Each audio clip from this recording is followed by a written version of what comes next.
Suranmilitanyena Tasmai Shri Gurave Namaha. Nama Om Vishnu Padaya Krishna Pristaya Bhutale Srimati Bhakti Vedanta Swaminiti Namane. Namaste Saraswati Devi Gauravani Pracharine Nirvishesha Shunyavadi Paschatya Deshatarine Vanchakalpatarubhyascha Kripa Sindhu Bhayevacha Patitanam Pavanebhyo Vaishnavibhyo Namo Namaha. Jai Shri Krishna Chaitanya Prabhu Nityananda Shri Advaita Gadadhar Shri Vasadi Gaur Bhaktavinda. Hare Krishna Krishna Krishna Hare Hare Hare Rama Rama Rama Hare Hare. So welcome everyone to our study of Nectar of Devotion for the Bhakti Sastri course. We're on lesson number 6.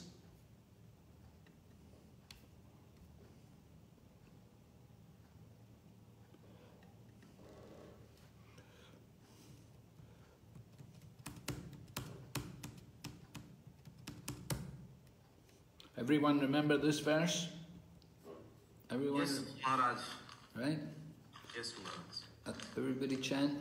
Anya bilasita sunyam jnana karma dhyanavritam anoko yena krishna no shilanam bhakti uttamam. Who knows the translation?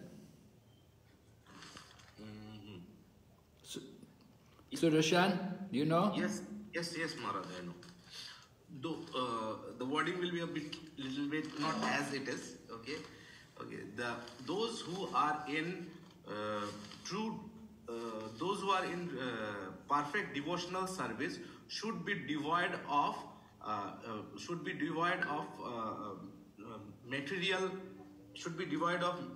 material desires, knowledge derived from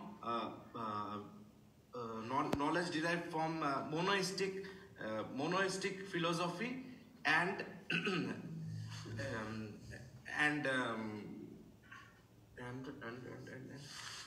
monistic philosophy and fruitive actions. A devotee should constantly serve Krishna favorably as Krishna desires. Okay. All right. Lila Avatar, Manaji, do you know? Also translation? Have you learned it yet? Lila Avatar Mataji. Hare Krishna. Hare Krishna. The translation of this verse is... Without reading it. When first the class... No, I want you to say it without reading. Have you memorized it yet? Yes, I think so. I will try. When first class devotional service develops, one must be devoid of all material desires. Knowledge obtained from monistic philosophy and fruitive action. The devotee must constantly serve Krishna favorably as Krishna desires. Okay, good. Not bad. All right. And then the next one. Sarvopadi vinirmuktam. Everybody chant. Sarvopadi vinirmuktam tat paratvena nirmalam rishikena rishikesha sevanam bhaktiruchyate. Okay, so Shashikant Prabhu, do you know translation? Maharaj, not word to word, but rough understanding. You can say, Maharaj? Okay, go ahead.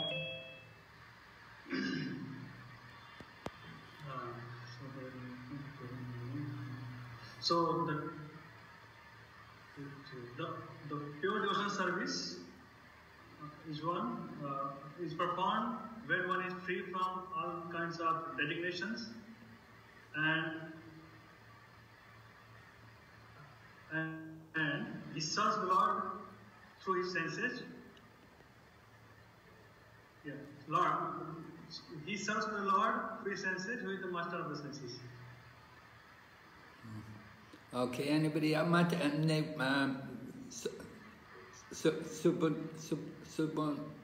Mataji Keshavi? Krishna Maharaj. Yes, Maharaj, I will try. Pure devotional service means engaging one's senses in the service of the Rishikesha, or the Lord or Master of the Supreme Personality of Godhead, who is the Master of all senses. And when one devotee renders such service unto the Supreme Lord, there are two side effects. One is he is freed from the from all material designations, and by employing the senses in the service of the Lord, the senses are also purified. Oh yes, yes, good, very nice. Yes, bhakti or devotional service means engaging all the senses in the service of the Lord, the Master of the senses. When the spirit soul renders service unto the Supreme, there are two side effects. One is freed from all material designations, that is sarva upadi. Upadi means the designation. So sarva upadi vinirmuktam, freed from all material designations, and one's senses are purified. Tat paratvena nirmalam. So the senses are purified by being employed in the service of Krishna. So that is pure devotional service. All right, so revision from lesson 5. We spoke about the qualification for beginning the practice of Vaidhi Sadhana Bhakti in relation to Prabhupada's mood and mission. Who remembers what was the qualification for beginning the practice?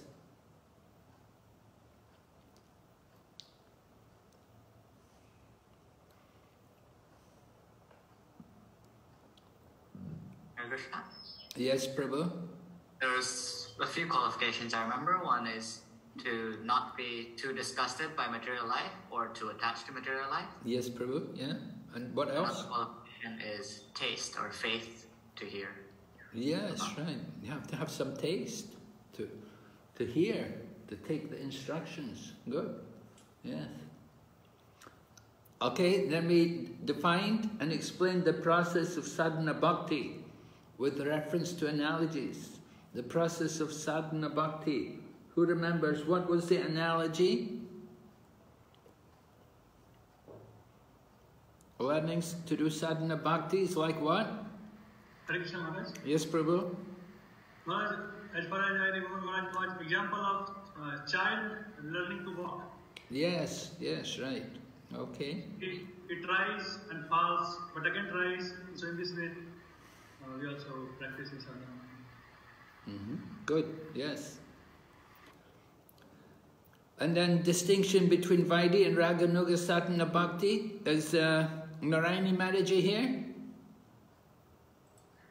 No, Maharaj. Narayani Mataji had sent me a message that she is not keeping well, so she will not be able to attend today's session also. Oh. So she is anyway watching your classes, I think the recordings on Facebook Live. So she just asked me to let you know that she's not keeping well, Maharaj. Okay.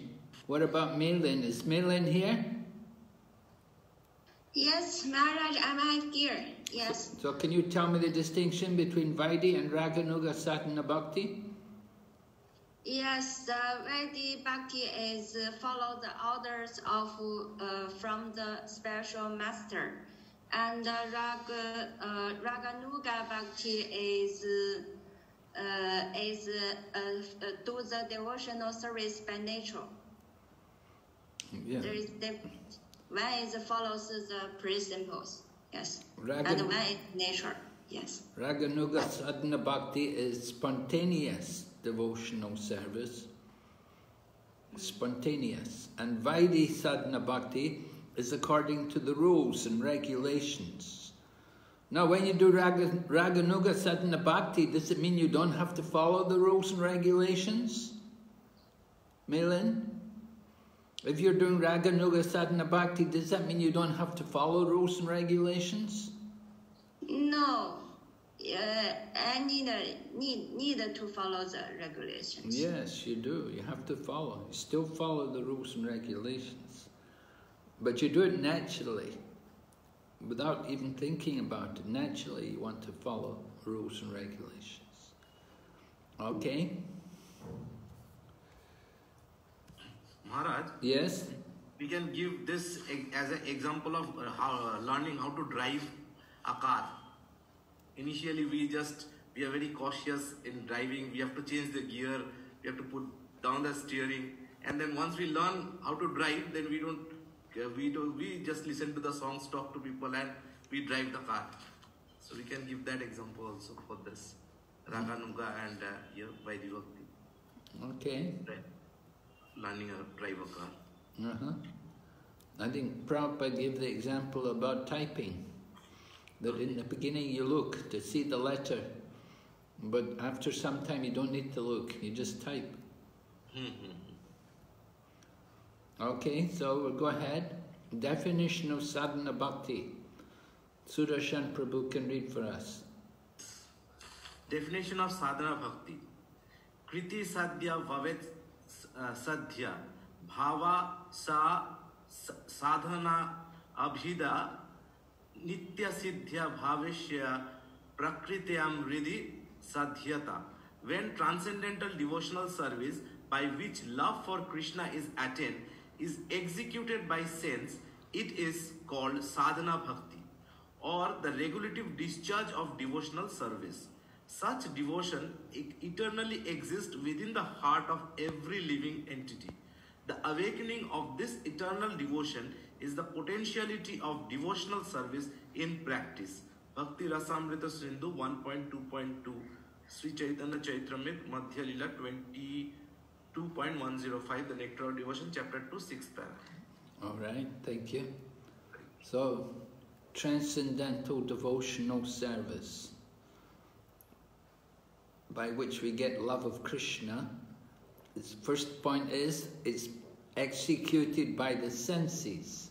So we use our senses for the activities of sadhana bhakti. Such devotion eternally exists within the heart. The awakening of this eternal devotion is the potentiality of devotional service in practice. So how does it awaken? Generally, awakening done by hearing. There's a verse in the Chaitanya Charitamrita which describes Nitya Siddha Krishna Prema Sadhya Kabunai Shravanada Sudachite Korehi Udai. The verse is saying that love of Krishna is eternally in the heart of all living entities. It is not something to be gained from some other source. It eternally exists within the heart, but it has to be awakened by hearing. So the hearing process is very important. Lord Chaitanya gave a lot of importance to the hearing process. People need to hear about devotional service. Alright, so two types of sadhana bhakti. Vaidhi sadhana bhakti. Someone read? Milin, read? The first Vaidhi sadhana bhakti. The first part is called service according to regulative principles.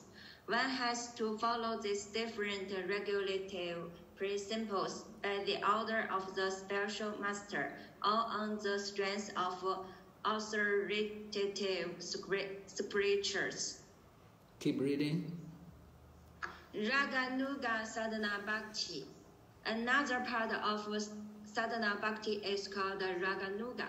Raganuga refers to the point at which, by following the regulative principles, one becomes a little more attached to Krishna and executes devotional service out of nature love. Yes, right. So two kinds of bhakti. Vaidhi sadhana. First of all, follow the different regulative principles by the order of the Guru or the scriptures. But we can go a little further. You become a little more attached to Krishna. If one becomes a little more attached to Krishna, he will execute devotional service out of natural love. He follows the regulative principles, but he's a little more attached to Krishna. And he's doing it out of love, natural love.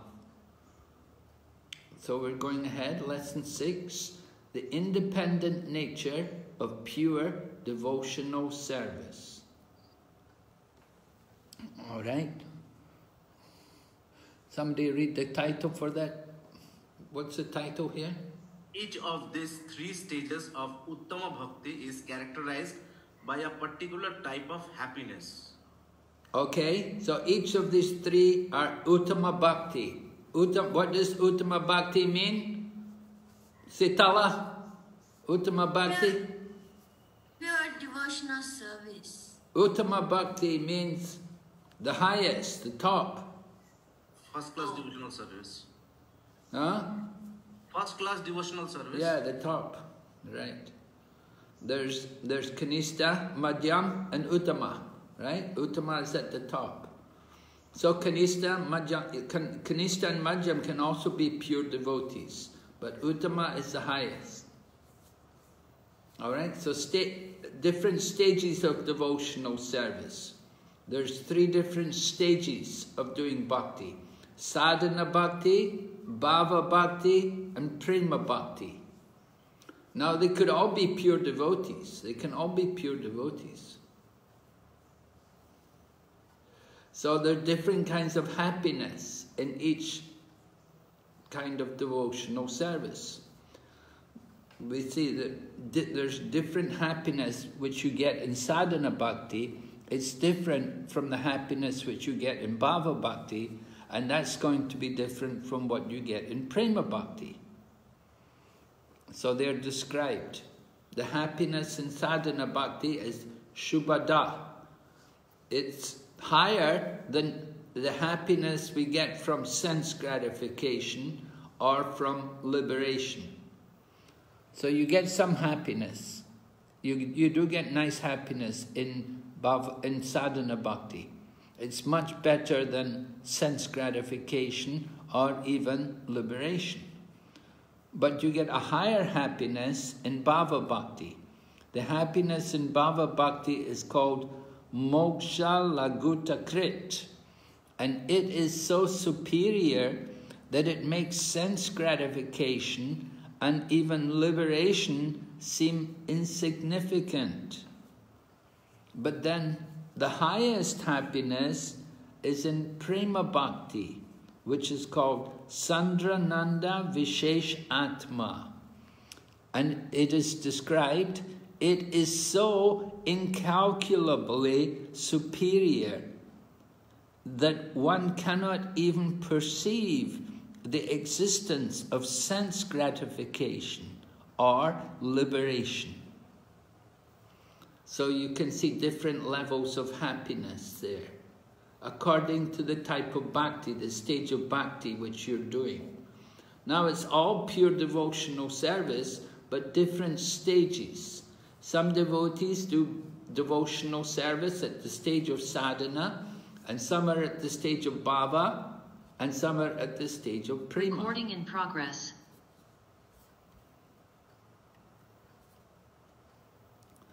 All right, so 3 different kinds of happiness.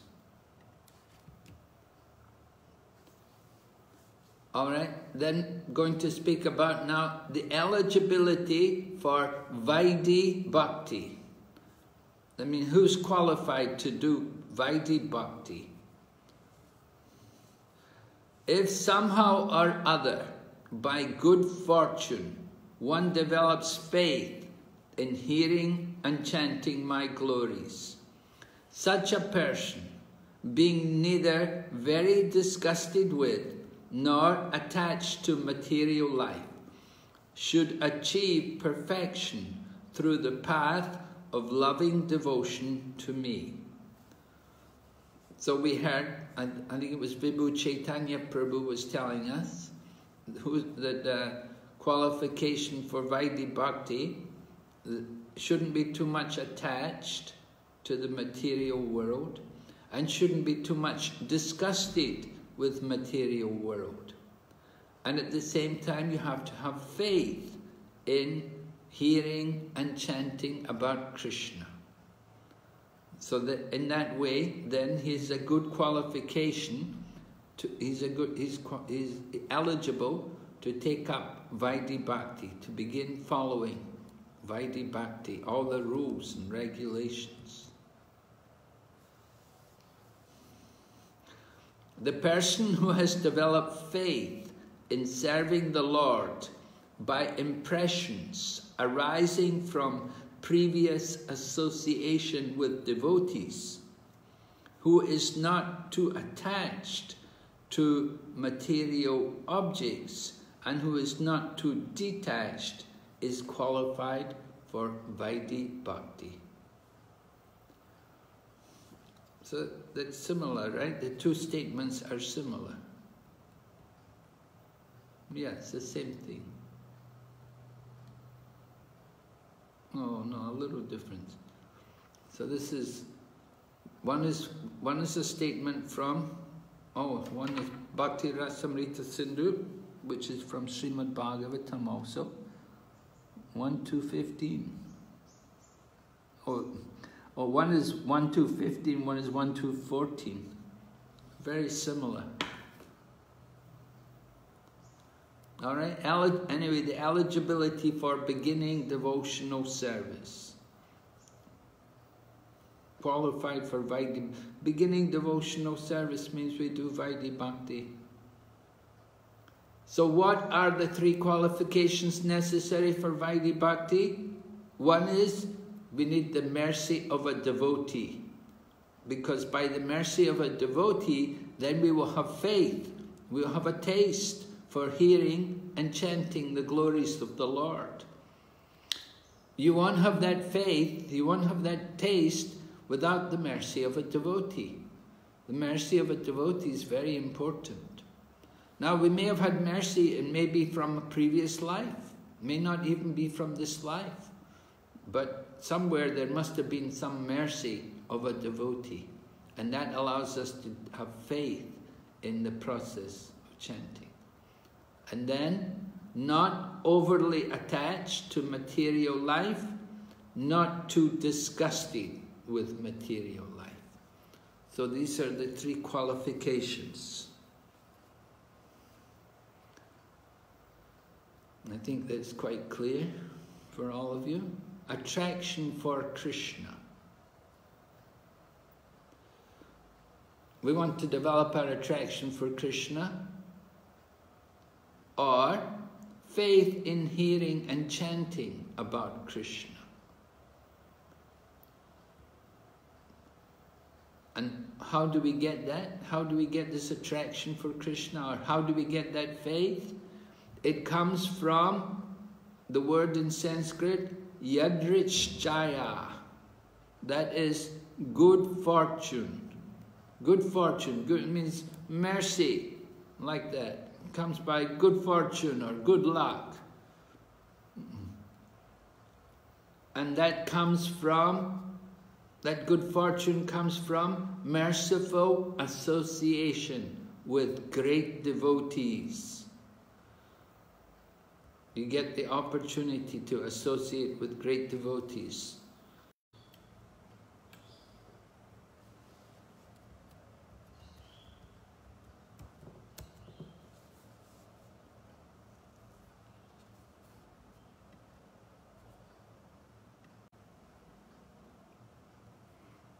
Hare Krishna. Hare Krishna. Can you hear me? Yes, Maharaj. Yes, Maharaj. Okay.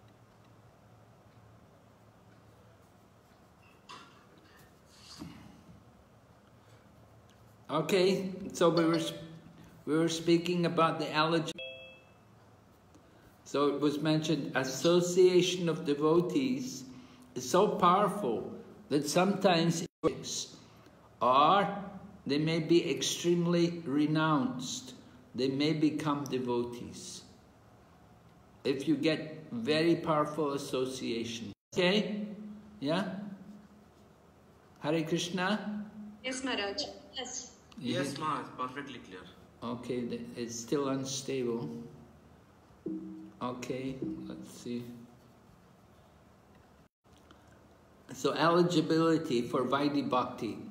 There are different, we were speaking about doing pious activities, that some good fortune, you may get the good fortune to come to Krishna consciousness. So that good fortune may be that you did some piety, you did some pious activities, you did something which qualified you for Vaidhi Bhakti. So we should understand there are different kinds of pious activities. First of all, there is Bhajanmukhi Sukriti. Bhajanmukhi Sukriti means it bestows material opulence. You do some pious activity and the result is you will get something in return. You get some material reward. Maybe you give some charity for a hospital or for a school or something. Maybe for the old people's home. So you get some material opulence. You can get, you give charity, it will come back. Equal amount, maybe more. That's material charity. You give to an ordinary person or for something mundane, it will at least come back an equal amount and maybe more. But then there's another kind of pious activity which is called Mokshanmukhi Sukriti. And that enables the living entity to merge into the existence of the Supreme. If you give charity for a Mayavadi group, if you give charity to some impersonalists, then the result is they may bless you that you get impersonal liberation. And that means you would merge into the existence of the Supreme. Just like a devotee, we will bless someone. If somebody gives charity for the Krishna consciousness movement, we will bless them. May you always be in Krishna consciousness. So similarly, the Mayavadis, the impersonalists, they will bless people. May you become Narayan. May you become one with the impersonal Brahman. So you have to be careful who you give charity to and where you give. So the best charity is Bhakti Unmukhi Sukriti, and that is to give for the devotees. And that awakens one's dormant Krishna consciousness. If we give charity for the Krishna consciousness movement, that's the best charity. From the Chaitanya Charitamrita, it is stated, the good fortune of Bhakti Unmukhi is attainable only when one comes in contact with a devotee. You have to have contact with a devotee to be able to do this kind of sukriti. Without the contact with the devotee, we won't be able to get that kind of mercy, that kind of opportunity. So, very important to get the association of devotees. Haribol, I have a question. Yes, Prabhu? I was wondering, so in terms of the charity, what if you give a beggar, let's say, fruits and vegetables, not prasad, but rather fruits and vegetables? What does that equal to? Well, you give him fruits and vegetables, it's a material pious activity. It will reward you some material opulence. All right. Maybe somebody will come and give you a lot of fruits and vegetables. Maybe you'll get more fruits and vegetables given to you.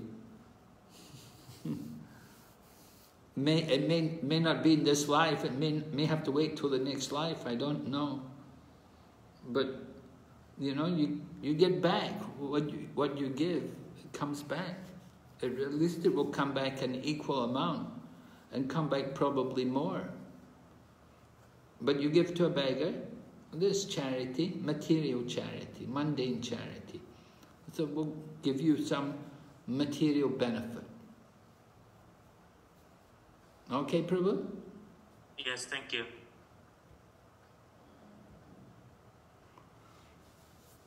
All right, please read someone.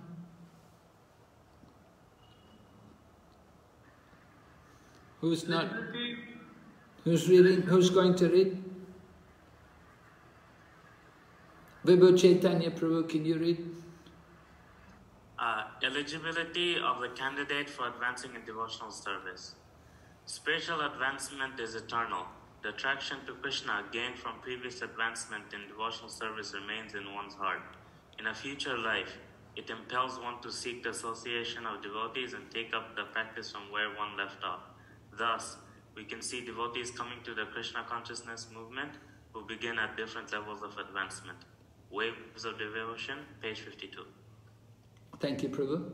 Yes, so spiritual advancement is eternal. We don't lose whatever advancement we have made.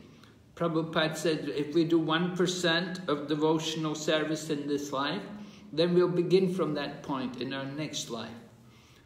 But whatever advancement we've made, that's eternally to our credit.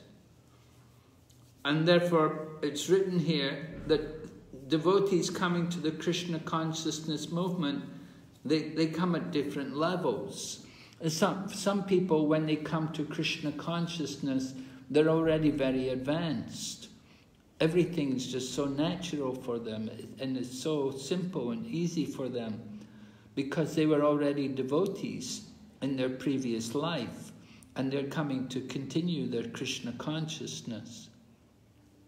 But for other people, sometimes the beginning is very difficult. Things are really, really difficult, and they struggle with everything, and it's so difficult. So we see it's different for different people. Even though they may be in the movement for the same time, somebody can be already very advanced, and somebody's just, you know, really having a difficult time. It's our previous lives, that somebody had contact maybe with devotees in the previous life, but they didn't become perfect. They didn't really go very far. So they take birth again, and then they come to Krishna consciousness, and they remember the previous life that they had, you know, and it's so natural for them, and it's so much easier. Is that understood, everyone? Yes, Maharaj. Yes, Maharaj. Okay. All right. So we're talking now about the eligibility of the candidate for advancing in devotional service. To advance in devotion, not just to begin, but to advance in devotional service. So it's stated here from the Waves of Devotion, the impetus for Vaidhi Bhakti is scriptural injunction. Therefore, in Bhakti Rasamrita Sindhu, the depth of one's faith in and knowledge of the scriptures determines one's eligibility to advance and places him in one of 3 classes of candidates. All right? So, it's explained here that the depth of one's faith in and knowledge of the scriptures. Somebody may have a lot of faith, but not much knowledge. And somebody may have knowledge, but no faith in the scriptures. So we should have both faith and knowledge. That's the best. And that will help us to advance. And it will place us in one of 3 classes of candidates. There are 3 classes of candidates. You can see the first one, Kanista Adhikari. Kanishta means the junior or the youngest. Right? So Kanishta Adhikari. Sometimes it means materialistic devotee. So someone's a Kanishta. It means he does not have much faith and he doesn't have much knowledge of the scriptures.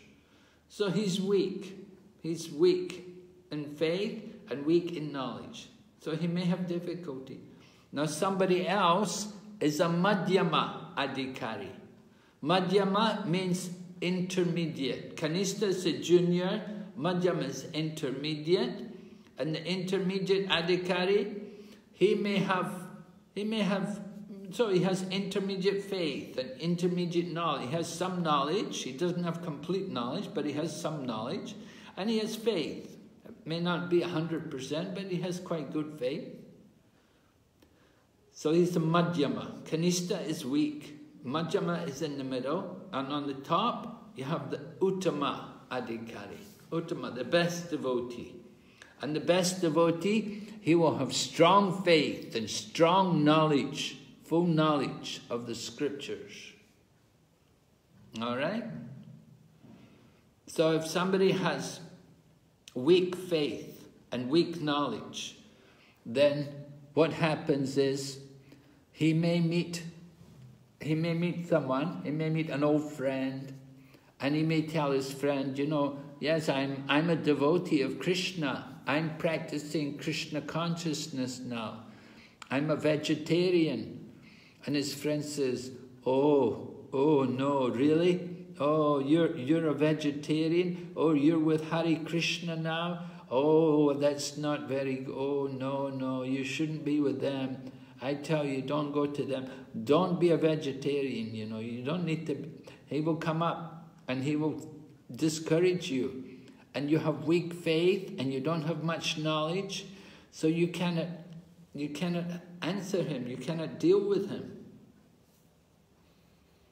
So because you're weak, he will try to influence you. He will say, oh, don't stay with Hare Krishna, you come with me. Leave this Hare Krishna, put down that bead bag, just come with me. And he takes you away and doesn't want you to go to the temple anymore, and doesn't want you to be a devotee. So that can happen to Kanishta, because he's weak. He doesn't know much, and he doesn't have much faith. And the Madhyama, however, Madhyama has good faith, but he doesn't have much knowledge. His faith is quite good, but he doesn't have enough knowledge. And somebody comes, and he's not able to convince the person. But he doesn't get discouraged, and he doesn't give up. He doesn't go away from Krishna consciousness. The Madhyama devotee is actually the best. It's the preacher. But the Uttama, one who is Uttama, he will have full faith and full knowledge. And somebody comes to him, and then the Uttama devotee, he will argue with them, and he will convince him that vegetarian is the best. And he will convince the other people that chanting Hare Krishna is the right thing to do. And he will convince the people to come and join Hare Krishna and become a devotee. Because he's Uttama, he's very powerful, and he can change the mind. He can convince other people. Is it clear? 3 different levels of devotees? Yes, Maharaj. All right. Here. You can see weak faith, easily swayed, means easily taken away from Krishna consciousness. He's not very strong, not strong in Krishna consciousness. So, weak knowledge cannot offer arguments to opposing opinion. So he cannot defeat anybody, he cannot convince anyone. And somebody comes, they may convince him to give up Krishna consciousness. He's so weak. But the Madhyama, he has strong faith, and he's convinced. He has good knowledge, but still he cannot always defeat the opposing opinion. He has knowledge, but he's not always able to defeat that. But on the Uttama platform, strong faith, convinced, and can convince others. Strong knowledge and can defeat the opposing opinion. So we want to try to come on this, in this kind of study about faith and knowledge, we want to try to become Uttama. At least we should come to the Madhyam and then go on and try to become Uttama, that we can defeat others also. So here's the famous verse from the Bhagavad Gita, which you've studied. All of you, you know this verse, right? Because you've studied the Bhagavad Gita. So this is the process to approach the spiritual master. Right? From the purport, one has to approach a bona fide spiritual master to receive the knowledge. Such a spiritual master should be accepted in full surrender, and one should serve the spiritual master like a menial servant without false prestige.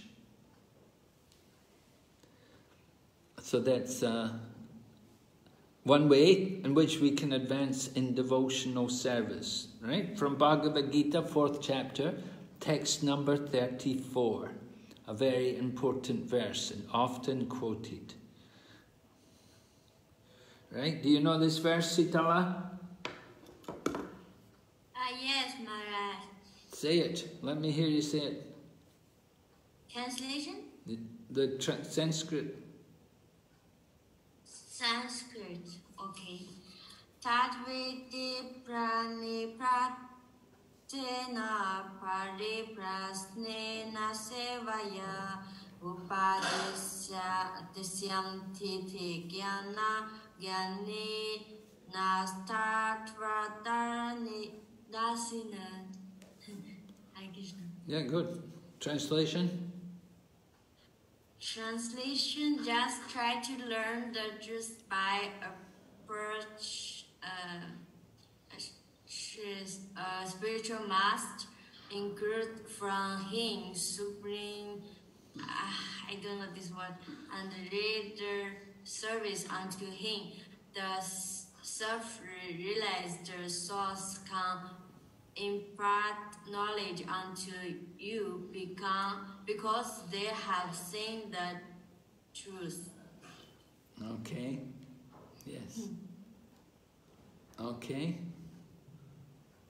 And here's a statement from Bhaktivinoda Thakur from his book.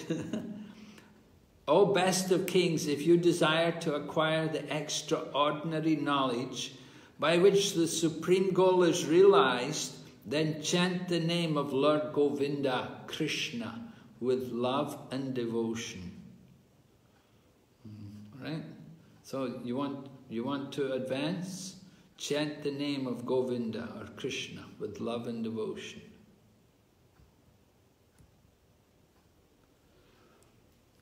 Faith.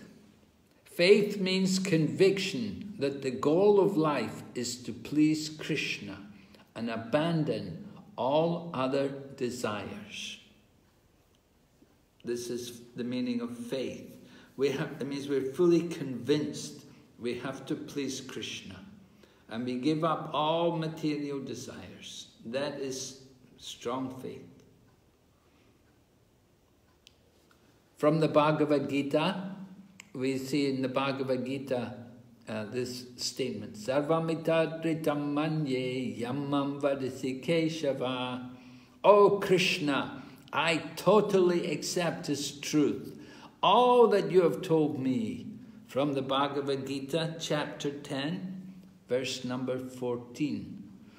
Right? Arjuna had heard the Chatur Shloki from Lord Krishna, and after hearing Lord Krishna speak the Chatur Shloki, then Arjuna said like that, I totally accept as truth all you have told me That's complete faith, right? Strong faith. We want to have that kind of faith. And here's another statement about faith. Shraddha, that is faith. And it's a word in Sanskrit for faith. Shraddha Shabde, Vishwashakahi Sudridanischaya, Krishna Bhakti Kaila Sarvakama Kritahaya.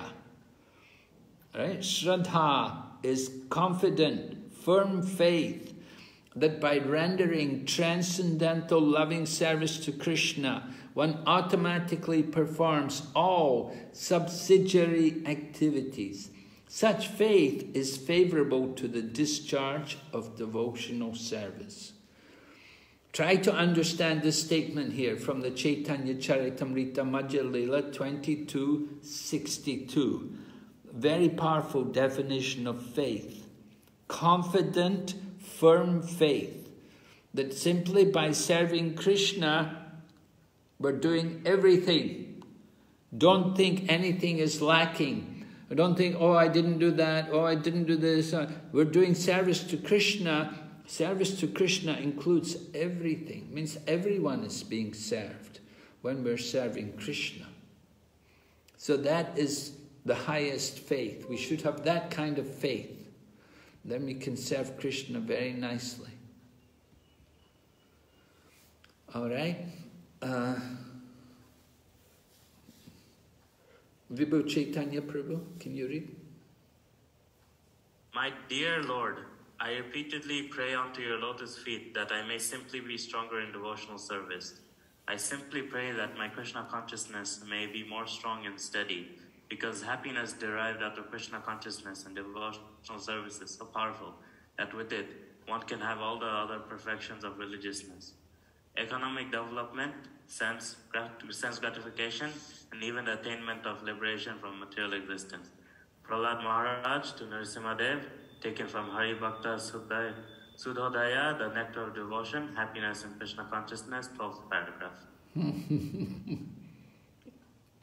All right, so what is Prahlad Maharaj asking Lord Nrsingadev for? He said, I simply want to be stronger in devotional service. I want to be more strong and steady. Why? Because he knows that happiness out of Krishna consciousness and devotional service is so powerful that you can have everything from it. There's nothing else lacking. You're not missing anything. If we become Krishna conscious, then we're not going to be missing anything. Everything is there in Krishna consciousness. So don't think you're missing out, oh, I'm losing something. Everything is there in Krishna consciousness. Is that Dutch girl here today? What's her name? Yes, Maharaj, Sanyati. All right, Maharaji, would you like to read for us today something? Eligibility of the candidate for advancing in devotional service. Neophyte devotee, Kanishta Adhikari. Eligibility, one whose faith is not very strong, who is just beginning, should be considered a neophyte devotee. All right. Chaitanya Charitamrita Madhya Lila 2270, Bhakti Rasamasiddha 1.2.19, Nectar of Devotion, Chapter 3, 5th paragraph. Thank you. So the Kanishta devotee. Kanishta meaning junior devotee. Faith is not very strong, just beginning. So he's considered neophyte. Neophyte meaning new devotee, Kanishta. So naturally, coming from the material world, of course some people may have, not that every new devotee will be like that. We said some people come to Krishna consciousness and you know, they're very strong, they have very strong faith, because somehow they had contact from maybe previous life. Some people, they've been devotees before, and they go away for some time, and then they come back. And they come back after some years. And they already know everything. They never forgot anything. They just went away from Krishna consciousness, but they come back. And when they come back, they go on from where they left off. You know, there were some devotees in Prabhupada's time, they were doing a lot of service and they were very active, but somehow they go away, you know, they go off and maybe they get married or something, and you know, and then they come back and become a devotee after a lot of years. And it's so easy, it's so natural for them. They're already very advanced. So, some people, they're just neophytes, new people. Other people, intermediate devotees. Sandhya, can you keep reading? Yes, Maharaj. Intermediate devotee, Madhyam Adhikari. Eligibility. He who does not know scriptural arguments very well, but who has firm faith, is called an intermediate or second-class devotee. All right. Charitamrita Madhya Lila 22:67, Bhakti Rasamrita Sindhu 1.2.18. Yes. So the intermediate devotee, he doesn't know the scriptures very well yet, but he has firm faith. He knows what he's doing is the right thing. He's convinced, but he hasn't learned all the scriptures yet. So he's not able to convince people so easily. All right, and then we have the topmost devotee, Sandhya. Topmost devotee, Uttam Adhikari. Eligibility, one who is expert in logic and in understanding the revealed scriptures, and who always has firm conviction and deep faith that is not blind, is to be considered a topmost devotee in devotional service. Chaitanya Charitamrita Madhya Lila 22:66, Bhakti Rasamrita Sindhu 1.2.17, Nectar of Devotion, Chapter 3, 3rd paragraph. Thank you very much.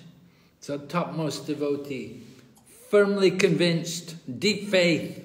He knows the scriptures and he's able to convince others. He's expert in logic and so on. So he's the topmost devotee. Can argue with others and convince them. So, Sandhya Mari? How to increase taste for studying Prabhupada's books. So, practice means employing both the mind and the senses in practical devotional service. This practice is not something artificial. For example, a child learns or practices to walk. This walking is not unnatural. The walking capacity is there originally in the child, and simply by a little practice, he walks very nicely. Similarly, devotional service to the Supreme Lord is the natural instinct of every living entity. Nectar of Devotion, Chapter 2, 5th paragraph. Yes, if we study Prabhupada's books regularly, it will certainly help us. It will give us a good knowledge, and when people come and challenge us, we can defeat their arguments, we can use the examples which Prabhupada gives us. And it will also increase our faith, that as our knowledge increases, we'll have more faith in Krishna consciousness. And so this is important for us to develop a taste for studying Prabhupada's books. Not just only reading them, but discussing them and explaining them to people is even better than just reading them. If you can get a group of people together and discuss them and explain them to each other, talk about then it's very nice. Yes? Sandhya? The holy name, character, pastime, and activities of Krishna are all transcendently sweet like sugar candy, although the tongue of one afflicted by the jaundice of avidya, ignorance, cannot taste anything sweet. It is wonderful that simply by carefully chanting these sweet names every day, a natural relish awakens within his tongue, and his disease is gradually destroyed at the root. Purport: attacked by jaundice, the tongue of diseased person cannot palatably relish sugar candy. Rather, a person with jaundice considers something sweet to taste very bitter. Mm-hmm. So this is from the Nectar of Instruction. Have you studied the Nectar of Instruction yet? Have you done it in the Bhakti Sastri yet? No, Maharaj. No, Maharaj. No? Okay. You finished the Bhagavad Gita though? Yeah. Okay, so you still have the nectar of instruction to do. Yeah, go ahead, Sanjay. Avidya, ignorance, similarly perverts the ability to relish the transcendentally palatable name, quality, form, and of Krishna. Despite this disease, if one with great care and attention takes to Krishna consciousness, chanting the holy name and hearing Krishna's transcendental pastimes, his ignorance will be destroyed, and his tongue enabled to taste the sweetness of transcendental nature of Krishna and his paraphernalia. Such a recovery of spiritual health is possible only by the regular cultivation of Krishna consciousness. The Nectar of Instruction, Text 7. Thank you. Very nice. Your English is very good. Huh? Are you educated in English or was it Dutch you were educated? Both, huh? Dutch people Dutch, but we have to study English as well. Yeah, your English is very good. Thank you, Maharaj. So that's Nectar of Instruction, Text 7. Okay. We want to study Prabhupada's books, develop a taste for reading, hearing Prabhupada's books. In the beginning, people say, oh, I fall asleep, oh, I fall asleep. So stand up, read aloud. Some devotees, they encourage to read aloud. Don't just read silently, but read out loud. And if you read with others, that can also sometimes help. But I say not just reading, but to discuss. Some devotees, there are some devotees, they make a vow to read a fixed number of pages every day. I think if you read 40 pages a day, then you can read the whole Srimad Bhagavatam in 1 year. So, if you haven't read the whole Srimad Bhagavatam, you can do it like that. You can make a vow to read every day 40 pages, and then you'll finish in 1 year. Here's the Nectar of Instruction. It's a small book, not a very big book. You can read it quickly, but it's very important. Very important book. So Rupa Goswami compares the fact that we have no taste for reading and we have no taste for chanting. He compares it to the disease, jaundice. Have you had jaundice before? Anybody? Did you have jaundice? I had it. I know when I first came to India, I came in the very hot season. It was like April, May, and it was really hot. And I was coming from England, and it was so hot, you know, and it was 1970s, and there was not much water. There was no bottles of water. You couldn't buy mineral water anywhere. So I think somehow I drank some water which was not very pure, and I got jaundice. And oh, it's terrible, you know, I was so weak. So I went to the doctor. The doctor said, no, there's no medicine, you just have to rest. But then another man came. The other man came and he told me, he said, oh, you should drink sugar cane. And I was thinking, oh, that would be very nice. I like sugar cane juice. But when he brought me some sugar cane juice to drink, it tasted terrible. I could hardly drink it. It was like drinking some engine oil or something. It was just horrible. But he said, this is because you're sick, because you have jaundice, you cannot taste the sweetness. But he said, you have to keep drinking it, and gradually you'll get better. And it was true. I kept drinking it, and gradually it got better. So reading Prabhupada's books is compared like that. In the beginning, we don't have a taste, but if you keep reading, then gradually you get more and more taste, and you will begin to relish the wonderful information which is there within the books. So it's very good for our spiritual health. So here's a nice verse from the Srimad Bhagavatam, first canto, second chapter. Sushrusho Shradhadanasya Vasudeva Kataruchi Shanmahattevaya vipra punyatirtha nishevanat. O twice-born sages, by serving those devotees who are completely freed from all vice, great service is done. By such service, one gains affinity for hearing the messages of Vasudeva. Right? We see, because Sitala Mataji is always serving devotees. There's always sannyasis and different leaders and senior devotees coming to her house, and she's always serving them and cooking for them and giving them nice prasadam and taking care of them. So by her service to the devotees, she's got a taste for hearing the message of Vasudeva. And that's why she's taking the Bhakti Sastri course now. Because she got the mercy from all those devotees she'd been serving. Right? Right, Sitala?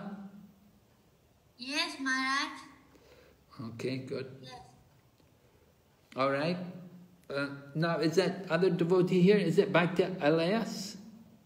Or maybe we have also Bhaktavatsala Nrsinga Prabhu. He's there, right? I am here. Yeah, you can read. Yeah. How to increase taste for studying Prabhupada's books. Srimad Bhagavatam 1.2.17. Sri Krishna, the personality of Godhead, who is the Paramatma, Supersoul, in everyone's heart, and the benefactor of truthful devotee, cleanses desire for material enjoyment from the heart of the devotee who has developed the urge to hear his messages, which are in themselves virtuous when properly heard and chanted. Okay, that was the verse I just read, right? Go ahead, keep reading.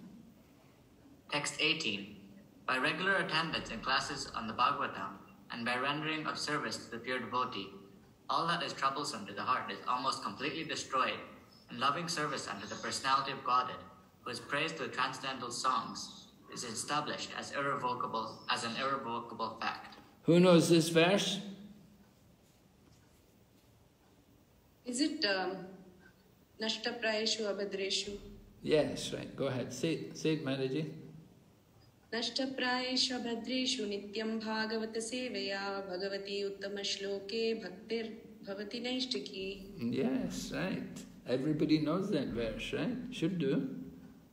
Yes? Go ahead, Prabhu. Text 19.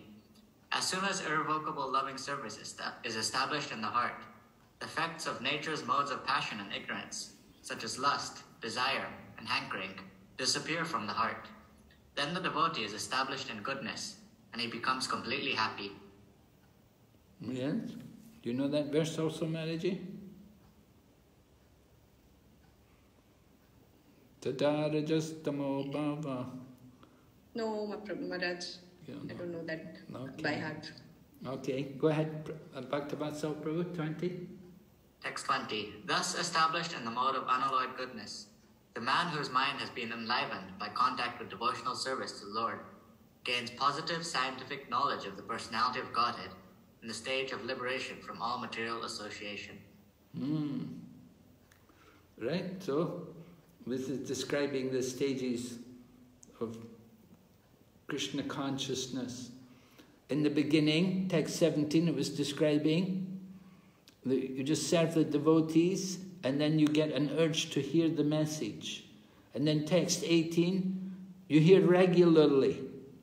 And yet you're also serving the devotees. And the result is your heart becomes purified. And you start to awaken Krishna consciousness. Becomes established in the heart. Text 19 describes you get rid of passion and ignorance. You get rid of the lust and the desire. It's gone from the heart. You're fully established in goodness. And then text 20 describe you're established in goodness. You become enlivened by devotional service. You get liberation from material association. And you come to know Krishna, the personality of Godhead. So you can see a progression through these verses, different stages of devotional service.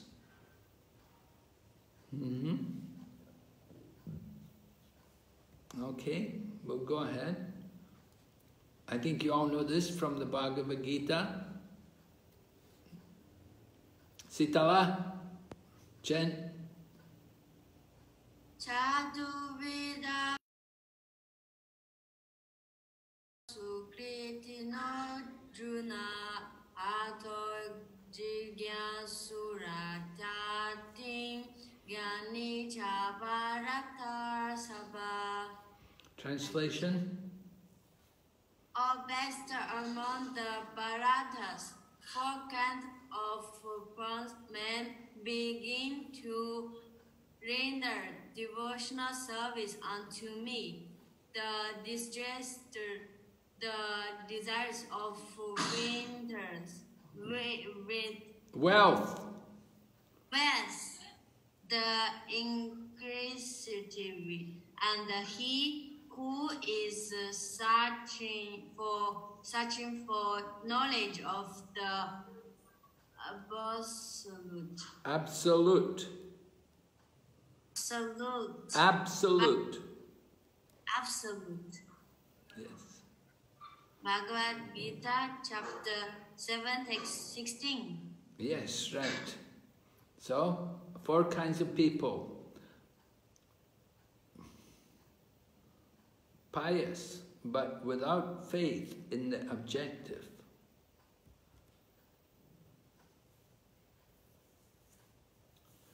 The goal of life is to please Krishna and abandon all other desires. Right? That's the goal of life.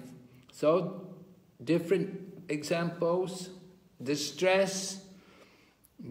Who's the example? We see the elephant in the picture. Gajendra. Gajendra, the great elephant, been fighting with the crocodile.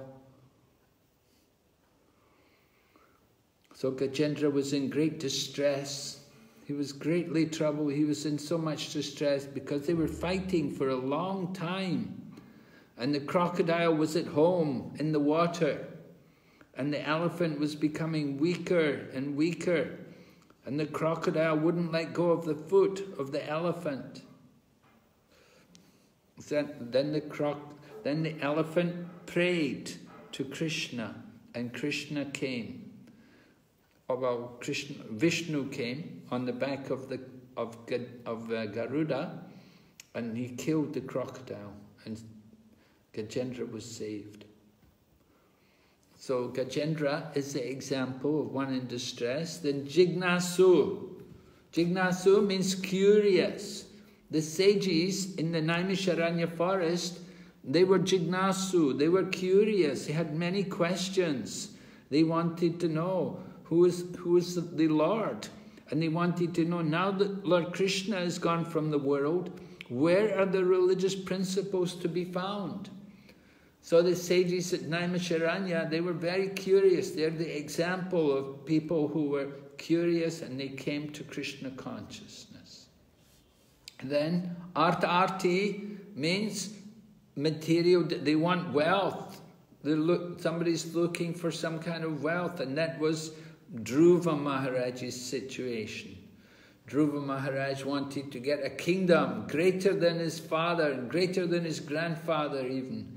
He wanted a wonderful big kingdom, and he was only a young boy, and he went to the forest to do austerities, and he got it. So he's the example of someone who had material desire. And then the Jnani, those people who came to Krishna consciousness in search of knowledge, the example is the 4 Kumaras. The 4 Kumaras, they were fixed on the platform of impersonal Brahman, but they went to the spiritual world. And when they went to the spiritual world, then they were able to see the Supreme Lord, and they became attracted to devotional service. So these are examples of each of the 4 reasons of pious people. They're all pious because they have come to Krishna consciousness. So they all have Sukriti. They have Sukriti, but they don't have much faith in the objective. in the beginning, they didn't have much faith. They just came with their material desires. Of course, they did become purified, and then they developed faith. But initially, they didn't have any faith. All right? Somebody like to read this one for us? This is about levels of advancement in devotional service. Is Bhakti Elias there? Yes. Levels of advancement in devotional service. We've just discussed the liability or qualification of advancement in Vaidhi Sadhana Bhakti, Adhikara. Now we will discuss the level of advancement among devotees. Both classifications are divided into three, and these three divisions are named Kanishta, Madhyam, and Uttama. Yes, keep going. Although technically these two classifications speak about different things, Srila Prabhupada, with the exception of the following purport, equates the two in his teachings. Shivaram Swami in Sudha Bhakti, Chintamani, page 207. Yes, right. So, Shivaram Swami is a very senior devotee in the Krishna consciousness movement, senior disciple of Srila Prabhupada, and he has written about devotional service, and he's describing the qualification for advancing in Vaidhi Sadhana Bhakti. So,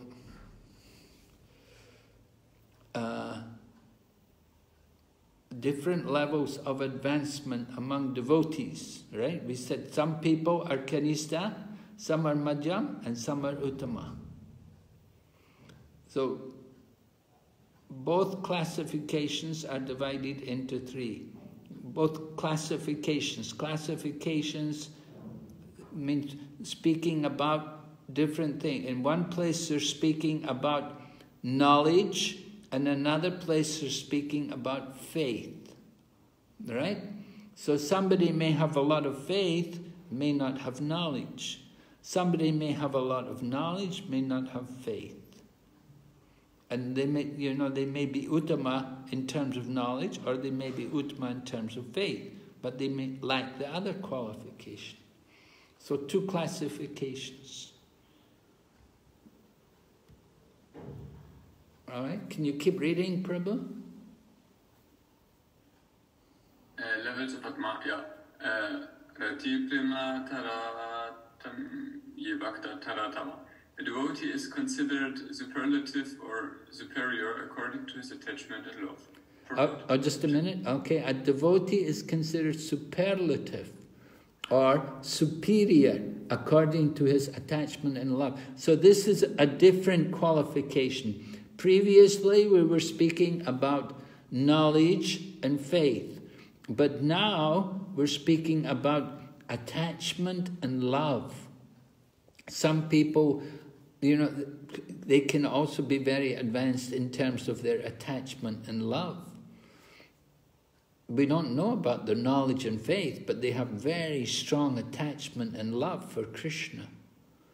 So some people are Uttama, they may be, that's superlative, right? There's positive, comparative, and superlative, right? That's a superior. Somebody's superior and somebody's the superlative, that's the topmost in terms of their attachment and love for Krishna. Yeah, go ahead, Prabhu. Purport. Srila Bhaktivinoda Thakur has started that if one has developed faith in Krishna consciousness, he is to be considered a reliable candidate for future advancement in Krishna consciousness.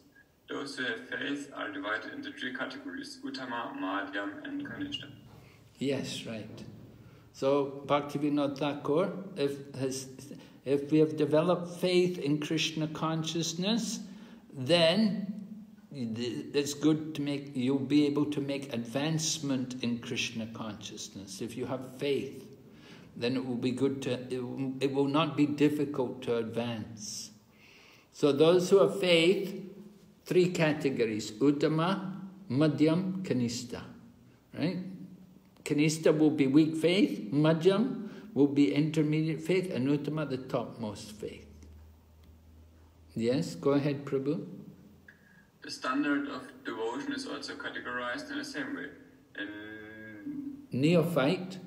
A neophyte believes that only love of Krishna or Krishna consciousness is very good, but he may not know the basis of pure Krishna consciousness or how one can become a perfect devotee.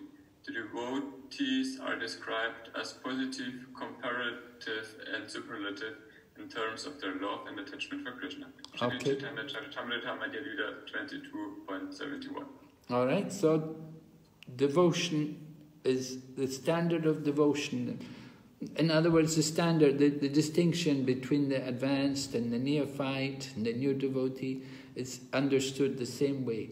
So the neophyte devotee, he thinks that love of Krishna or Krishna consciousness is very good, but he may not know the basis of pure Krishna consciousness or how one can become a perfect devotee.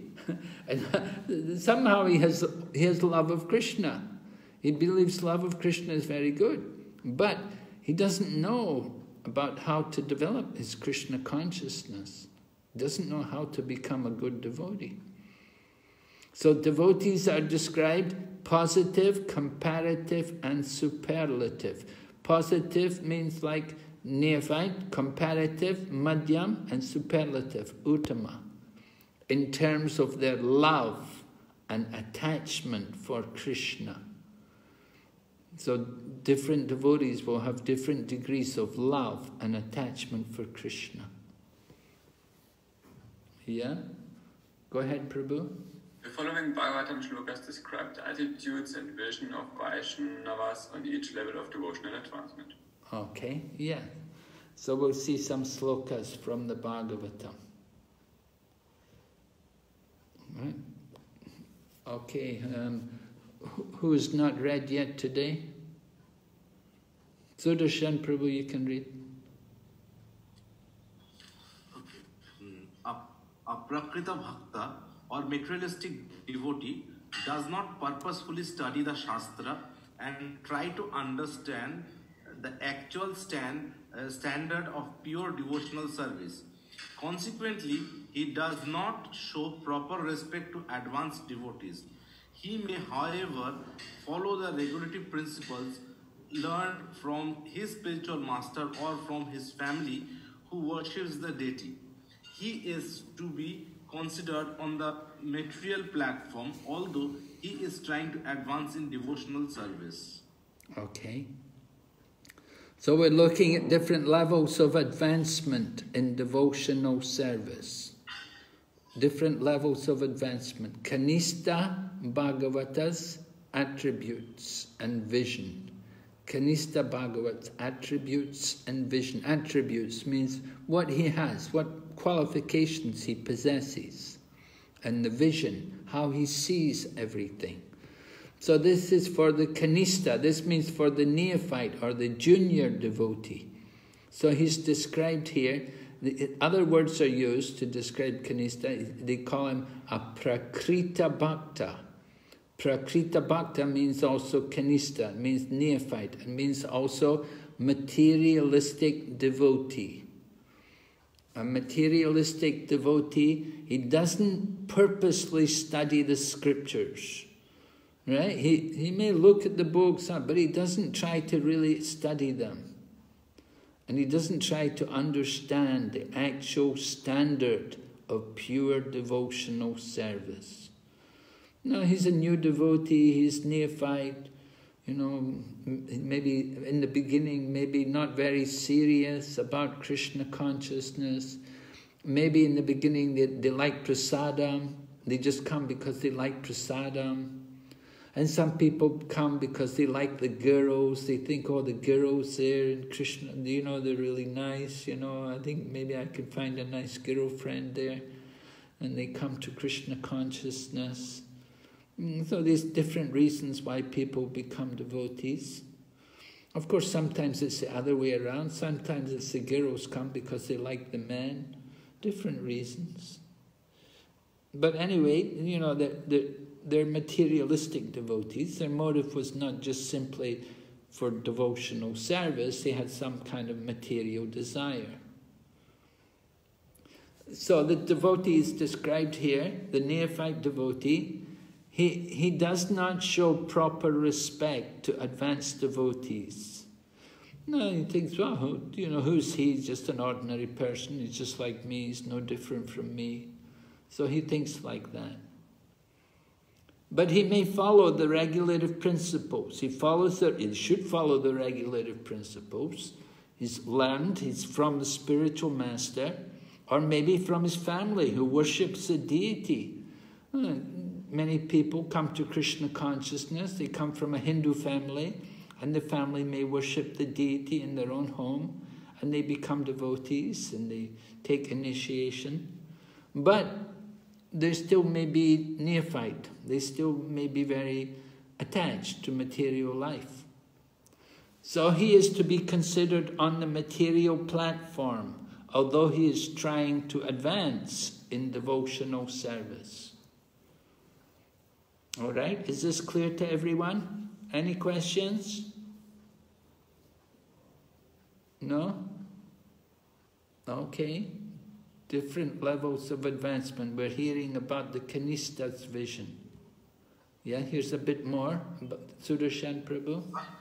Such a person is a Bhakta Praya neophyte devotee or Bhakta Bhasha, for he is a little enlightened by Vaishnava philosophy.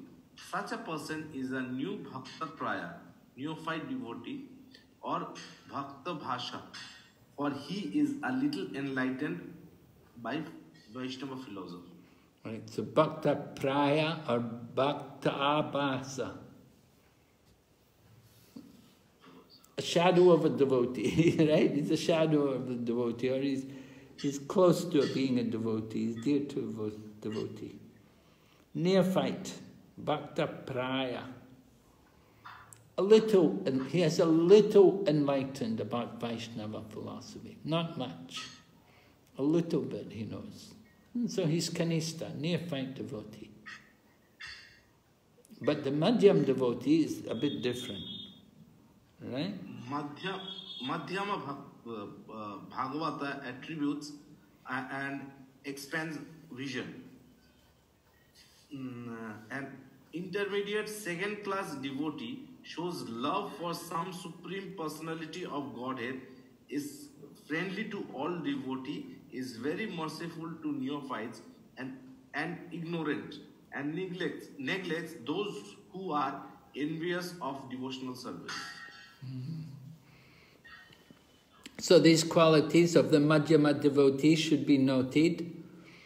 The intermediate devotee is described here, second-class devotee, right? Kanista devotee, that would be like third-class devotee, and Uttama devotee, that's the first-class devotee. So the intermediate devotee, second class, he has love for the Supreme Personality of Godhead. He will love the deity, he will love Krishna, always very respectful in talking about Krishna and glorifying Krishna. At the same time, he's friendly to all the devotees. He makes friends with the devotees. And he's very merciful. He gives a lot of mercy to new people and to neophytes and even ignorant people. Even ignorant people who, if they're coming and inquiring, he will be merciful to them and try to help them to come to Krishna consciousness. So he will give mercy like that, but he will neglect those who are envious of devotees.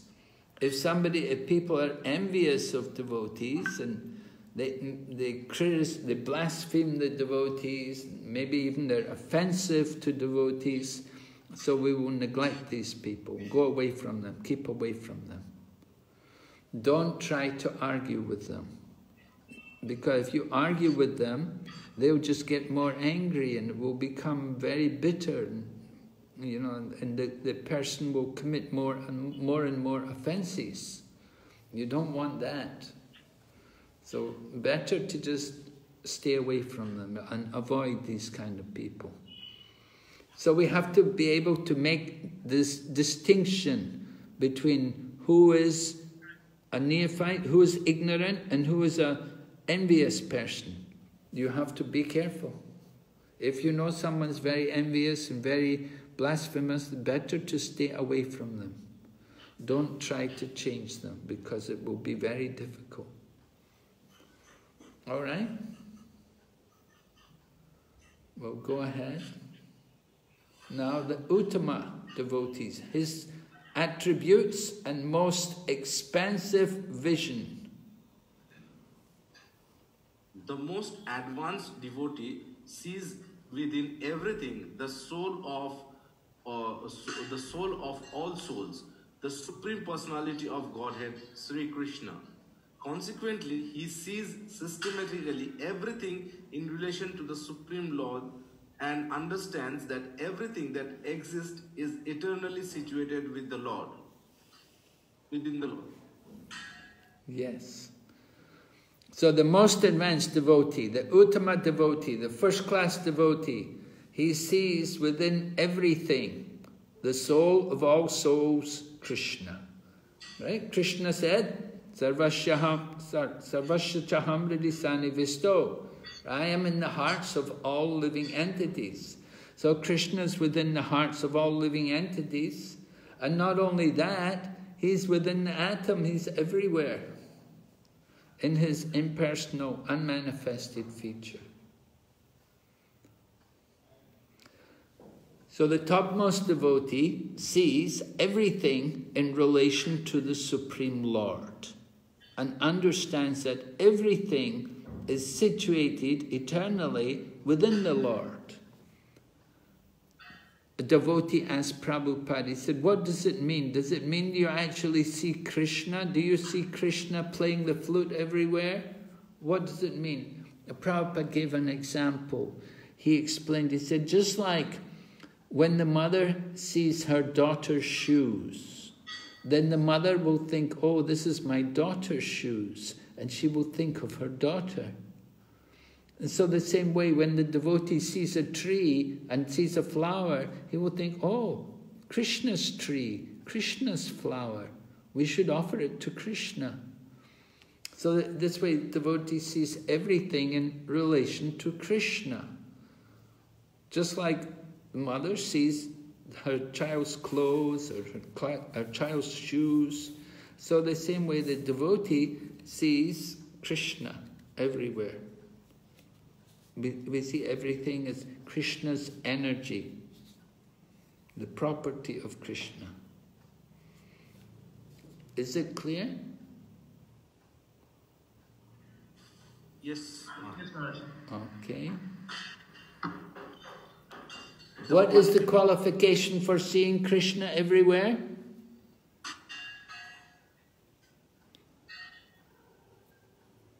Who knows? What is the qualification for seeing Krishna everywhere? Sanjay Mataji, do you know?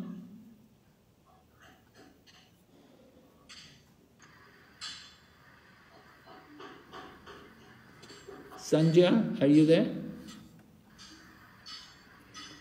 Hare Krishna.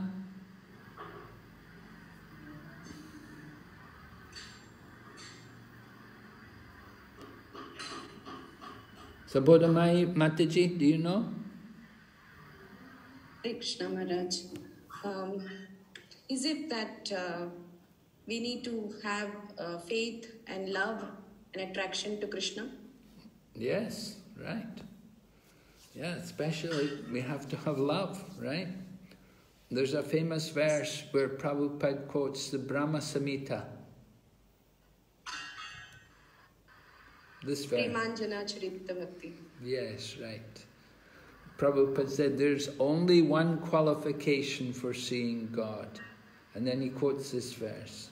When your eyes are anointed with the love of Krishna, then you will see Krishna everywhere, in everything. So when we put that ointment of love of God on our eyes, then we'll actually see Krishna. whom the pure devotees see in their heart of hearts with the eye of devotion tinged with the salve of love. Right? This is the important verse, famous verse. The qualification for seeing Krishna everywhere, you have to have love. When you have love in your heart, then you'll see Krishna.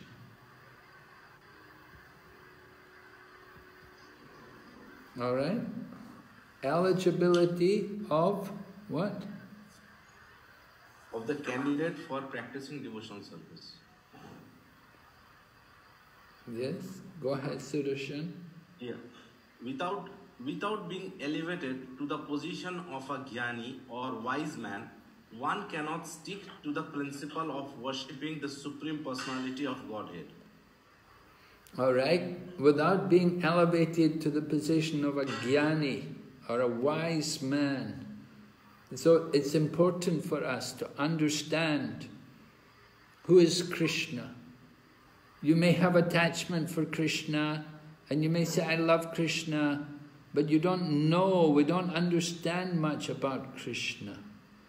So it's important for us to get the proper understanding. Otherwise, we'll just be sentimental. We say religion without philosophy is what? Sentiment. Yes. And philosophy without religion? Mental escapism. Right. And so here, Prabhupada is explaining, we have to come to the position of a jnani, a wise man. Now remember, we spoke about 4 kinds of people who surrender to Krishna. Now, of the 4 kinds of people, who is the best? Jnani. Why? Because they have knowledge and eventually they will come to the platform of pure bhakti. Yes.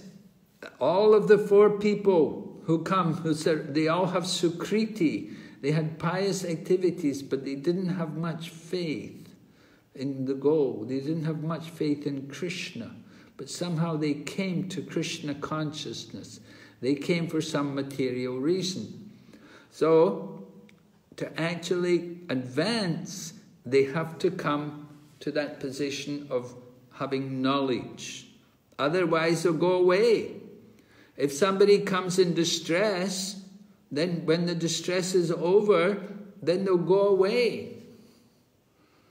We had the one young man came one time. What happened? We were out chanting japa in the morning outside the temple, and there was this young man came by, and he was so sad. And we talked to him, and he said, yeah, I had an argument with my girlfriend, and she broke off our relationship with me. And he said, I feel so bad, my girlfriend left me. And so we said, okay, come with us, come to the temple. And he came to the temple and he was chanting, and then he took prasadam and everything. And he stayed for a few days. But then after a few days, he said, I want to go now. We said, why? He said, He said, I feel okay now. He said, I want to go and find another girlfriend. So that's the position people in the material world. If they don't have proper knowledge, then they'll give up Krishna consciousness.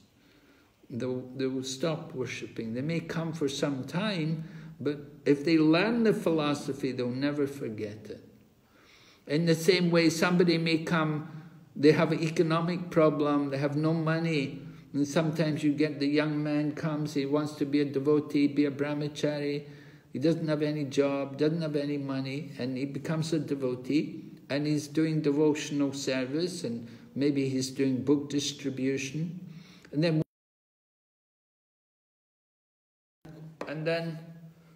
somebody comes to him and said, why don't you work for me? I'll give you a job. Come and work for me. He said, why just sell these books? You come and work for me, I'll give you a job. And so he gives up Krishna consciousness and goes away because he didn't have much Krishna consciousness. He He didn't have much faith, didn't have much knowledge.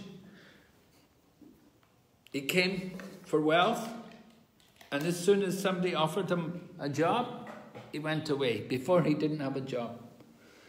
And then we had another person. He used to come regularly and he used to ask so many questions. He was so nice. We thought, oh, he's going to be a very good devotee. He had so many questions. But then after some time, then he stopped coming. What happened? What happened? Where did he go? Then we met him one day in the street. And we said, hey, what happened to you? Don't come anymore. He said, yeah, I don't have any more questions. So just being curious, you know. Sometimes the people who ask all the questions are curious. They're not always going to become devotees.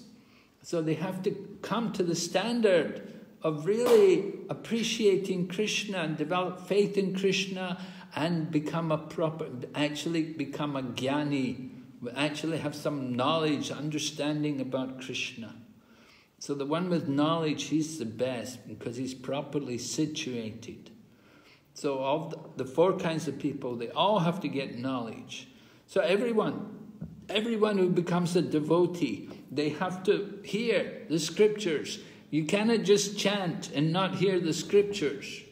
If you don't hear the message of Krishna, it's not enough.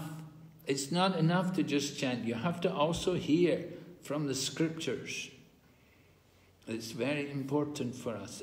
And now, of course, now His Holiness Jayapataka Maharaj is saying, anybody who wants second initiation, they must do this Bhakti Sastri course, because this will give them a good knowledge of the scriptures. Okay? Who's reading? Yes, me.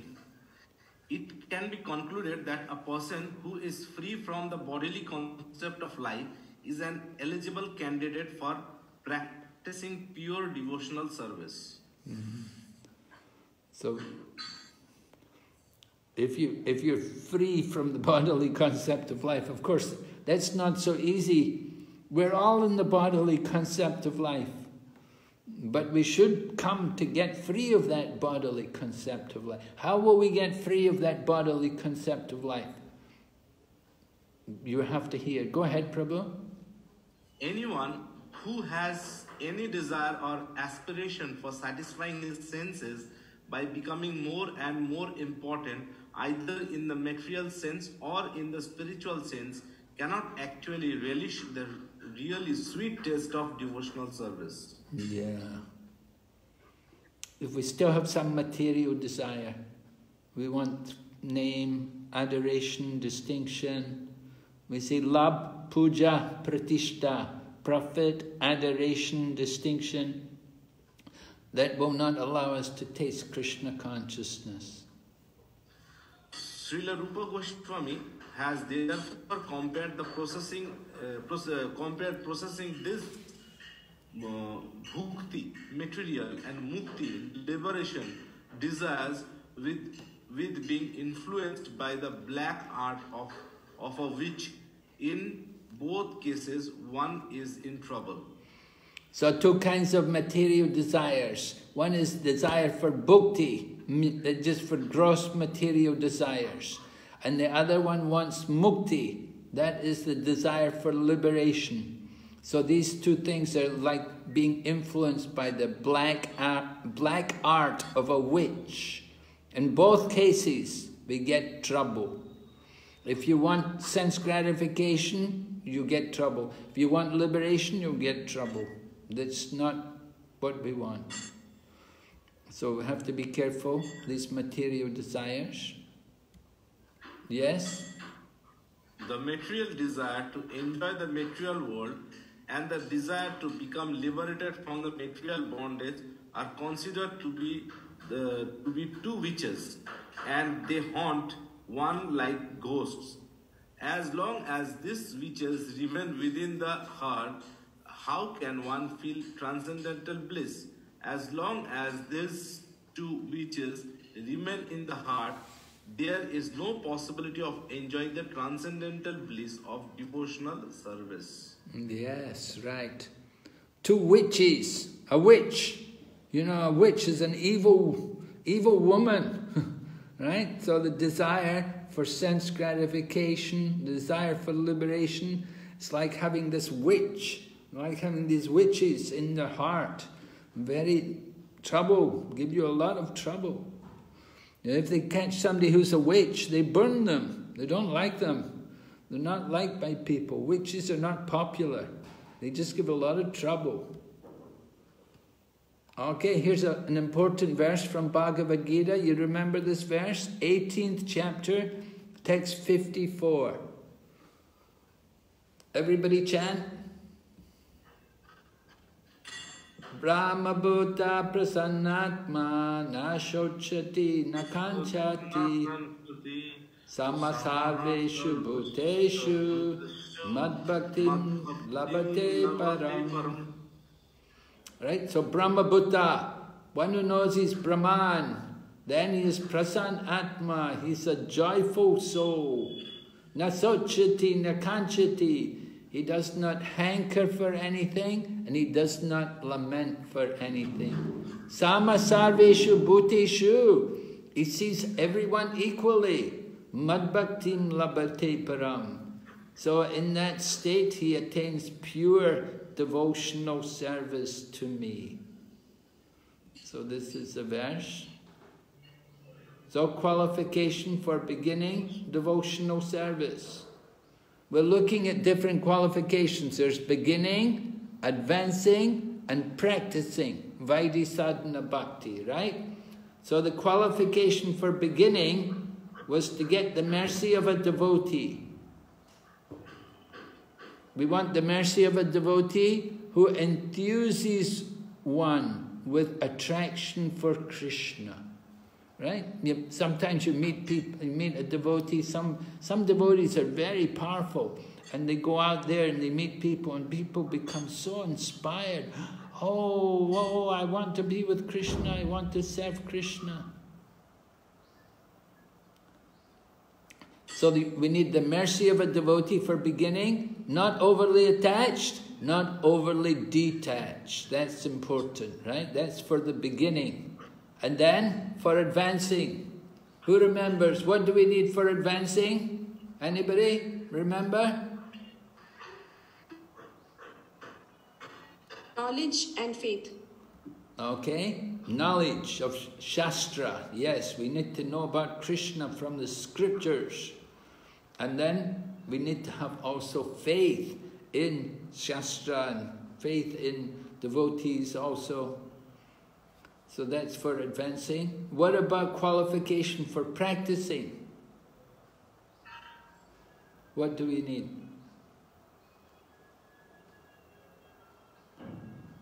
For practicing, we need... free from the bodily concept of life. Yes, right. Very good. We shouldn't be in the bodily concept of life. We're practicing devotional service. We should understand, we're on the transcendental platform, and we shouldn't look at other people on the bodily platform. We shouldn't think we're on the bodily platform, and we shouldn't think others are the body. We should see everyone equally, devotees. So this is a qualification for practicing. Another qualification, thus realizing one should abandon all desires, especially the desire for liberation, and endeavor only to please Krishna. So we should endeavor only to please Krishna and give up the desires, give up all material desires, especially desire for liberation, and only want to please Krishna. Vaikuntha, to Krishna Loka. Sudarshan Prabhu? Some of the liberated persons who have achieved these 4 stages of liberation may also develop affection for Krishna and be promoted to Goloka Vrindavan planet in the spiritual sky. In other words, those who are already promoted to Vaikuntha planets and who possess the four kinds of liberation may also sometimes develop affection for Krishna and become promoted to Krishna Loka. All right, 4 stages of liberation. We talked about that before. There's Swarupya, Shashti, Samipya, and Swalokya. Living on the same planet, having the same bodily features, enjoying the same opulences, and having the association with the Lord. 4 kinds of liberation. So that's in Vaikuntha. But one may be attracted to Krishna and want to be in Goloka Vrindavan.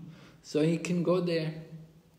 He may be able to, he can go there, he can get that, if he's attracted in that way. If he doesn't feel happy in Vaikuntha, if he still wants to go to Goloka, he can go to Krishna Loka. Yes? Sudarshan? Out of many kinds of devotees of the Supreme Personality of Godhead, the one who is attracted to the original form of the Lord, Krishna in Vrindavan, is considered to be the foremost, the first-class devotee. Such a devotee is never attracted by the opulences of Vaikuntha or even of Dwarka, the royal city where Krishna ruled. The conclusion of Sri Rupa Goswami is that the devotees who are attracted by the pastimes of the Lord in Goloka or Vrindavan are the topmost devotees. All right. So people may feel they're not so attracted to the opulence of Vaikuntha or Dwarka. They just want to be with Krishna and they want to go to Vrindavan, the land of the cows, be in the village. So they're the topmost devotees. All right. Just for 2 minutes, or maybe you know right away, read the Nectar of Devotion, chapter 5. 1 to 6 paragraphs. And then, what is Srila Rupa Goswami's principle regarding who can practice devotional service? Anybody know? And what additional evidence is there to support this principle? How is this principle relevant for the development of the Krishna consciousness movement?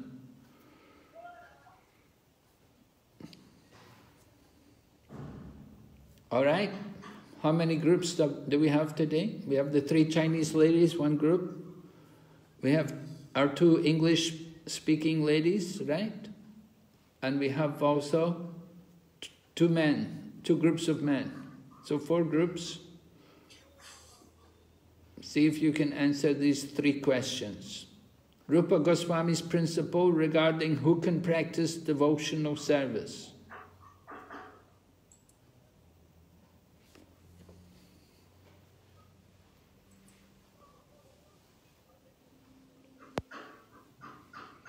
Chapter 5. Wow, we're all the way up to chapter 5, huh? 1 to 6 paragraphs.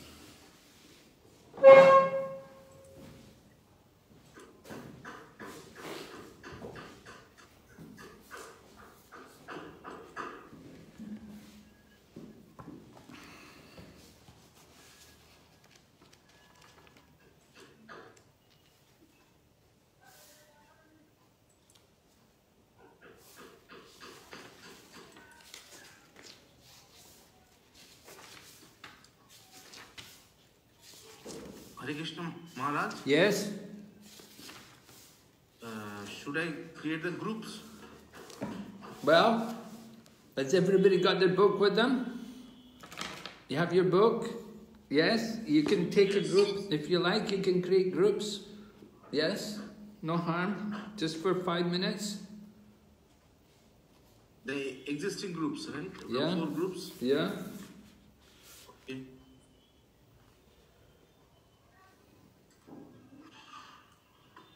Okay, then I'll activate the groups.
All right?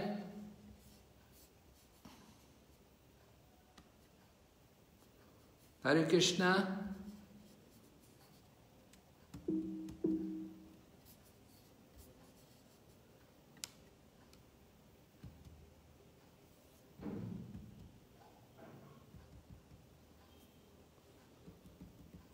Hare Krishna.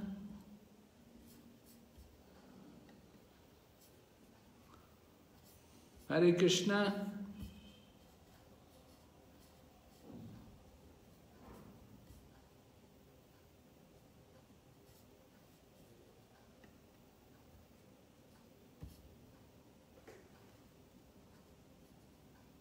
Recording stopped.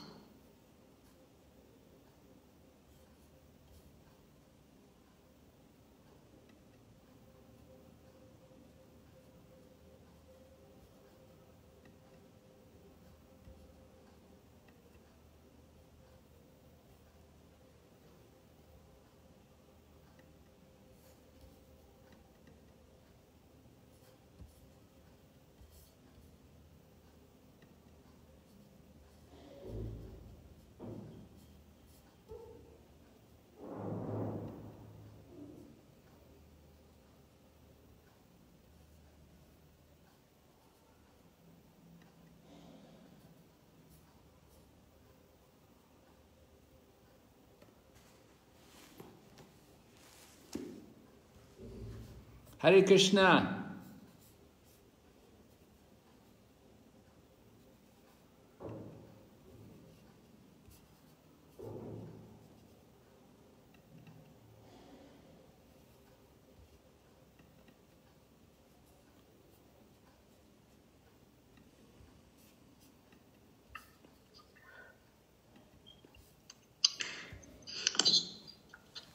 Hare Krishna. Hare Krishna. Hare Krishna. Okay, is everyone back? Yes. Everyone's back? Yes. Okay, so what's the answer? What is Rupa Goswami's principle? Milin?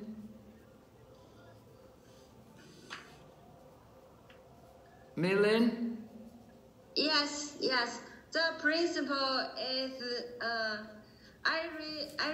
is open for all without any distinction, and is the constitutional application of the living entities. Everyone has the birthright to accept devotional service and to become Krishna consciousness. Okay, everybody agree? Yes. Okay, no argument. Okay. Second question. We'll ask Bhaktivatsal. What additional evidence is there to support this principle? Krishna, there was multiple evidences. One real-life evidence was the Goswami caste. After Nityananda came, they were saying that they can only preach. But then Bhaktisiddhanta Saraswati Thakur, he smashed their idea. And we can see that right now it's successful, that anybody can take Krishna consciousness. And there was some more scriptural evidences, like from the Padma Puran and Skanda Puran and Hari Bhakti Vilas. They're all saying the similar thing, that anybody can become Krishna consciousness. Okay. And how is this principle relevant for the development Krishna consciousness movement then, Prabhu? Me? Yeah? It's relevant because it shows that we can still preach to anybody in any country or any gender, any age. We don't need to look for specifically Brahmanas, only they can take it. It's for everybody. For everyone. Okay, very good, yes. Everybody understand? Agree? Yes. Okay, so just to finish off here, the last slide, purified Vaishnava. Chaitanya Mahaprabhu ordered that Prithiviti Achiyat Nagarodigram, right? Famous verse. Chaitanya Mahaprabhu said, every town and village there should be chanting of the holy name. So Chaitanya Mahaprabhu ordered that Prithiviti, all over the world, as many towns and villages are there, my name will be established there. So we are trying to do that. So his name should be established does not mean that they should remain as Yavanas or Malechas. and simply they should know Lord Chaitanya. No, actually the fact is that everyone should be elevated to the position of Vaishnava, purified Vaishnava. So Prabhupada is saying they shouldn't remain as Yavanas and Malechas. Yavana and Malecha means low-born and meat-eaters and sinful, dirty people with no good habits.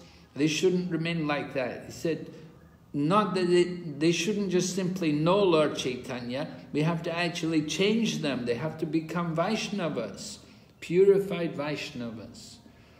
From Prabhupada's lecture given in Vrindavan, 1972.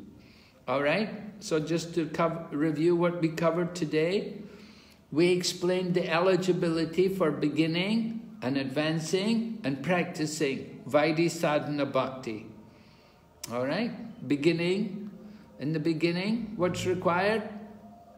Who remembers? Lila Avatar? Begin. A little bit of faith. Yes, faith, and what else?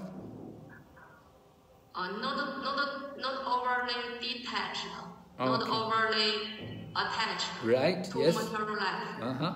And advancing, Sadyamadaji, what do we need to do to advance? Attachment for Krishna consciousness, love. No, advancing is based on? Knowledge. Yes, knowledge and faith. And faith, right. And for practicing, what about for practicing Vaidhi Sadhana Bhakti? What's important?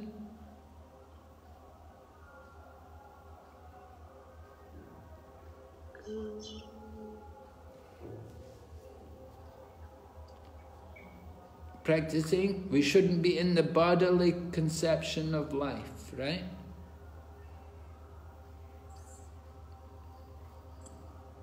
Sudarshan? Practicing Vaidhi Sadhana Bhakti, what's the qualification? Eligible? Practicing? Don't be in the bodily concept of life.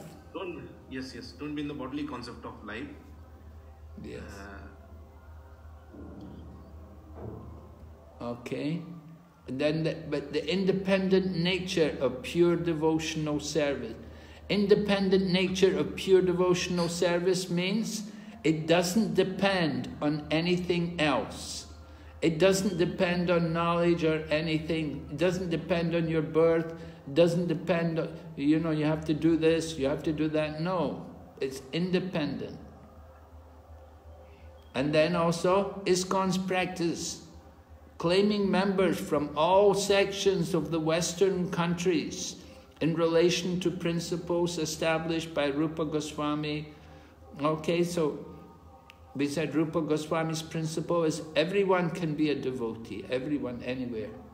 And a final quote, that missing point is Krishna, and the nectar of devotion teaches us how to stimulate our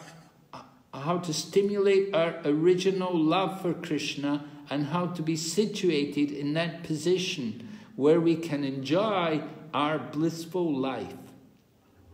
That loving propensity remains imperfectly fulfilled until we know who is the Supreme Beloved. Our love can be fully satisfied only when it is reposed in Krishna. Srila Prabhupada ki. Okay, so that's the end. Any questions, anybody? Yes, Gurudev, I want to ask, in Nectar of Devotion, in the prayers, the third paragraph is said, Lord Chaitanya met the two brothers, Damir Kasa and Sakara Malika in a village known as Ramakeli, in the district of Malda. I think this is their first meet. You think this is what? The first time Rupa Goswami meet Lord Chaitanya. Yes. But But last time in the class, you said their first meet is at Prayaga. Yes. Well, that was after they surrendered, because you see, when they met at Ramakeli, that was their first meeting. They had not really surrendered there, but when they came to surrender, it was at Prayag. But if we will ask Rupa Goswami first meet Lord Chaitanya, and where Rupa Goswami first meet Lord Chaitanya. So yeah, I know. It's not a good question. I will ask Aniruddha. I will ask Aniruddha about this, because I saw that's wrong. There is some fault there, so I'll ask Aniruddha about how we should deal with this. Because because I agree with you that they first met at Ramakeli, but then they met again at Prayag. So I'll talk to Aniruddha about this, and I'll let you know. It's good you brought that up. It's a good question. Okay. Is there any other question? Yes. Guru Maharaj, I have a confusion about the Vaikuntha and the Goloka Vrindavan and the Krishna Loka. I don't know what's the difference of these three places. Vaikuntha and the Goloka Vrindavan and the Krishna Loka. Is Krishna Loka is the same with Goloka Vrindavan? Yes. Krishna Loka and Goloka Vrindavan is the same. And the Vaikuntha, what's the difference with? Well, in Vaikuntha, Vishnu is the Lord of Vaikuntha. But in Krishna Loka, Krishna is there. So it's a different mood. In Vaikuntha, it's Vishnu. So Krishna Loka is much higher than Vaikuntha? Yes. Okay, I got it. Okay. Thank you. Okay. Any other question? Okay, so see you tomorrow. Hare Krishna, Srila Prabhupada ki. His holidays, Bhakti Vigna Vinasha Narasimha Maharaj ki. Gaur Bhakti Vrinda ki jai.